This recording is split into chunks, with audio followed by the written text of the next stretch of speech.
हे students, good morning. आज का हमारा जो न्यू पैराग्राफ है, कल मैंने आप लोग को ये फिगर बनाने के लिए दिया था, ठीक है। आज का हमारा जो न्यू पैराग्राफ है, मुग़ल ट्रेडिशन ऑफ सक्सेशन, यानी मुग़लों का जो उत्तराधिकार का, उसकी कौन सी परंपराएं थी, मुग़लों का उत्तराधिकारी कौन बनता था, उसके क्या क्वालिफ़िकेशन होने चाहिए थे, या फिर क्या उसकी परंपराएं थी बनने की उत्तराधिकारी, इसके बारे में हम लोग पढ़ेंगे। और नेक्स्ट हमारा पैराग्राफ है Mughal relation with other ruler, और मुग़लों का जो अन्य रूलरों के साथ जो रिलेशनशिप था, इसके बारे में हम लोग आज पढ़ने वाले हैं। यानी आज के वीडियो में हम लोग इन दोनों पैराग्राफ को क्लियर करेंगे, ठीक है। तो चलिए इसको स्टार्ट करते हैं। आई होप आप लोग को ये चैप्टर समझ में आ रहा होगा, और अगर कोई प्रॉब्लम होगी तो आप लोग मुझे मैसेज करके फ़ोन करके पूछ सकते हैं। ओके, चलिए स्टार्ट करते हैं।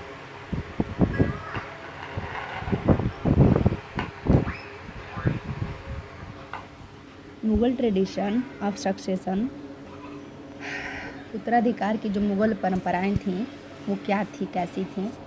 The Mughal did not believe in the rule of the 1 minute.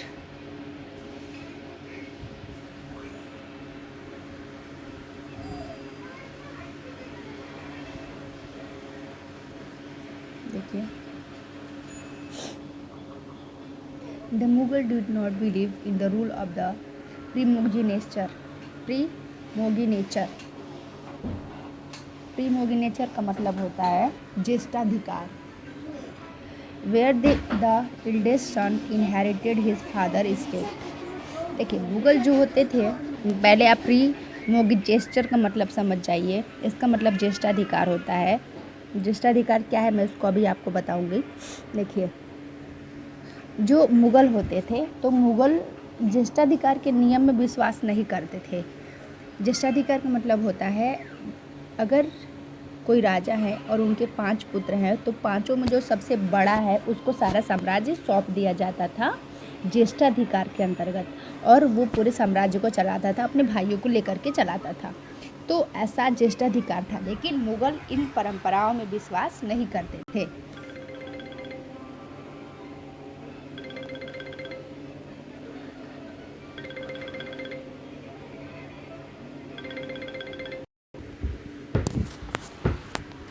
देखिए, मैंने आप लोग को बताया कि जो मुग़ल थे वो ज्येष्ठाधिकार में विश्वास नहीं करते थे, या उनका ये मानना था। ज्येष्ठाधिकार का मतलब होता है 5 अगर बेटे हैं तो जो अपने पिता के राज्य का उत्तराधिकारी वो होता है जो सबसे बड़ा पुत्र होता है, ठीक है।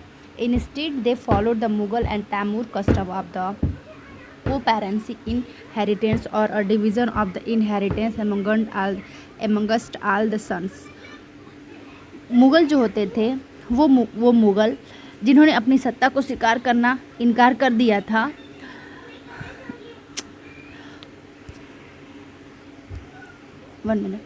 इसके विपरीत, जैसे मैंने अभी आप लोगों को बताया ज्येष्ठाधिकार, इसके विपरीत उत्तराधिकारी वे शहदायाद। देखिए, अब शहदायाद का मतलब क्या होता है।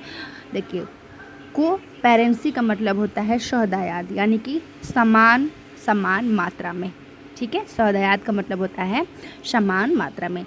तो मुग़ल किसी एक पुत्र को अपनी सारा अधिकार देना पसंद न करके शहदायाद में विश्वास करते थे, यानी जितने भी पुत्र हैं उन सब में जो भी हेरिटेंस है उनका, जो भी उनके पूर्वजों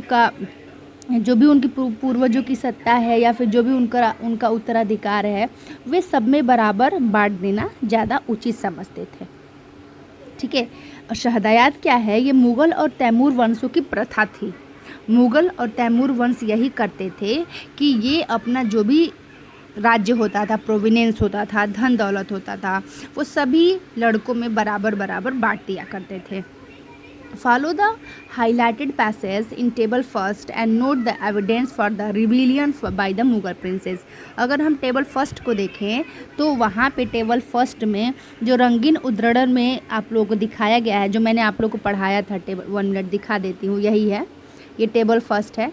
तो इसमें जो देखिए जो कलरफुल कलर दिया है, ambition of his brother Mirza Kamran. तो मिर्ज़ा कामरान जो हुमायूं का भाई था, जो मिर्ज़ा कामरान हुमायूं का बेटा था, छोटा बेटा था, तो उसने ही तो क्या किया, हुमायूं ने तो अपना पूरा प्रोविनेंस सब में बराबर बांट दिया, लेकिन मिर्ज़ा कारिम ने क्या कर दिया, अपने बड़े भाई से बगावत कर दिया, ठीक है। तो इस तरह से जो टेबल फर्स्ट को आप लोगों ने देखा, तो टेबल फर्स्ट में आप लोग को ने नोटिस किया होगा कि और मुग़ल जो होते थे वो राजकुमारों के विद्रोह से जुड़े प्रमाणों को भी आप लोगों ने देखा होगा, ठीक है।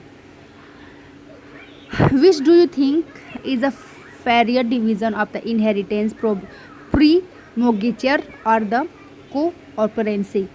अब आप सोचिए और बताइए कि आपके अनुसार उत्तराधिकार का कौन सा तरीका ज़्यादा सही है, ज्येष्ठाधिकार सही है या फिर सहदायाद सही है, ठीक है। आगे देखते हैं Mughal relation with the ruler. Take a look at the table first once again. Table first को आप एक बार फिर से देखिए। You will notice that the Mughal ruler campaigning constantly against ruler who refuse to accept their authority. तो आप जब टेबल फर्स्ट को देखेंगे तो उसमें पाएंगे कि ये जो मुग़ल हुआ करते थे ये सिर्फ उन्हीं राजाओं पे या फिर उन्हीं प्रांतों पे हमला बोला करते थे जो इनकी अथॉरिटी को एक्सेप्ट नहीं करता था, ठीक है। जो इनकी शासन सत्ता को मानने से अस्वीकार कर देता था, जो नहीं मानता था उसी से ये युद्ध किया करते थे। कौन? Mughal. But as the Mughal become powerful many other ruler also join them voluntary. लेकिन जैसा आप सभी जानते हैं कि जब जब मुग़ल शक्तिशाली होते गए तो अन्य कई शासक स्वेच्छा से, ना कोई युद्ध ना कोई लड़ाई, स्वेच्छा से वो क्या अपने अनुसार वो मुग़लों से अपना संधि करते गए, उनके साथ वो उनका सत्ता स्वीकार करते गए। सत्ता स्वीकार करने का मतलब है अगर हम किसी की सत्ता स्वीकार कर रहे हैं तो हमारा जो राज्य है, जो भी प्रोविनेंस है, जो भी धन दौलत है, दास दासी, जो भी सैनिक हैं वो सब मेरे रहेंगे, लेकिन बस मेरे राज्य में जो कार्य होगा वो मेन शासक की सहमति से होगा जिसकी मैं सत्ता स्वीकार करूंगा, ठीक है। तो इस तरह से मुग़ल युद्ध करते थे या फिर जो सत्ता उनको स्वीकार करता था उनको छोड़ दिया करते थे। The Rajput are a good example of this. अगर हम बात करें तो राजपूत जो हैं वो एक अच्छा उदाहरण है इनकी सत्ता को अपनाने का। Many of them married their daughter in the Mughal family and received high position, but many resist as well. बहुत तो राजपूत ऐसा करते थे कि जिस समय मुग़लों का शासन काल आया तो बहुत राजपूतों ने अपनी लड़कियों का विवाह मुग़लों से कर दिया और उनके शासन सत्ता में एक अच्छा खासा पदवी भी प्राप्त कर लिया। लेकिन बहुत राजपूत ऐसे थे जो ऐसा करना अस्वीकार भी किए हैं, मना भी किए हैं। आगे देखते हैं। द सिसोदियाज राजपूत ऑफ मेवाड़, इसी में एक एग्जाम्पल हैं जो राजपूत हैं, उनमें एक सिसोदिया राजपूत हैं जिन्होंने इनकी सत्ता को स्वीकार करने से मना कर दिया था।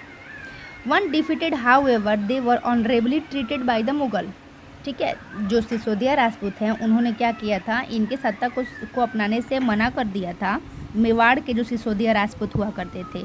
लेकिन जब वे हारे तो मुग़लों ने उनके साथ बट वंस डिफीटेड, लेकिन जब वो हारे, कौन? Sisodia Rajput, then however they were honourably treated by the Mughal, तो हराने के बावजूद भी मुग़लों ने उनके साथ एक सम्मान पूर्वक व्यवहार किया।